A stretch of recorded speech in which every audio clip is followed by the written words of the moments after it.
Weather update tayo mga kapatid. Malapit na pong magsimula yung ating panahon ng habagat o southwest monsoon. Sa katunayan, meron na po tayong southwesterly component na hangin o yung ating hangin na nanggagaling sa timog kanluran. Ito po ay nagpapaulan na sa ilang bahagi ng ating bansa, particularly dito sa Zamboanga Peninsula, Northern Mindanao, BARMM, kasama po dyan ang Soxargen, maging dito sa area po ng Palawan. Ito pong ating southwesterly wind flow ay dumadaloy patungo dito sa ating binabantayang low pressure area sa labas ng ating Philippine Area of Responsibility na huling namata ng pag-asa sa layong 1,530 kilometers east ng northeastern Mindanao. Ito pong low pressure area na ito, ayon sa pag-asa, ay mataas na ang tsansa maging isang ganap na bagyo. Ito po ay kikilos, paitaas at babaybayin itong gilid ng ating area of responsibility. Kapag kumabig na po yan pakanluran, ito po ay maaaring mas maaga pumasok sa loob ng ating PAR.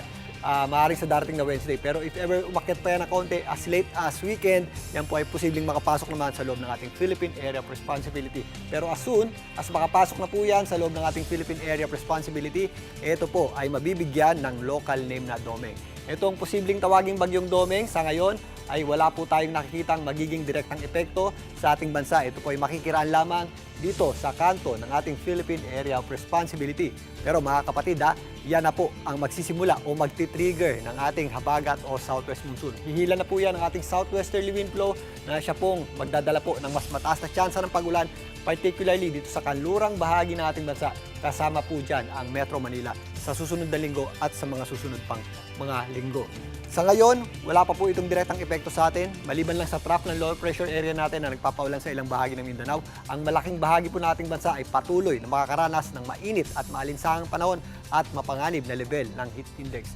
Katunayan, pinakamataas po muli ang bukas sa may areas ng Pangasinan, sa may Dagupan, na posibleng umabot sa hanggang 47 degrees Celsius yung ating heat index. Samantalang sa Cagayan naman, nasa 46 degrees Celsius yung ating inaasahang heat index. 45 degrees Celsius naman dito po sa areas ng Mindoro, Cavite, kasama na po dyan ang Camarines Sur na papalo sa hanggang 44 degrees Celsius yung ating heat index.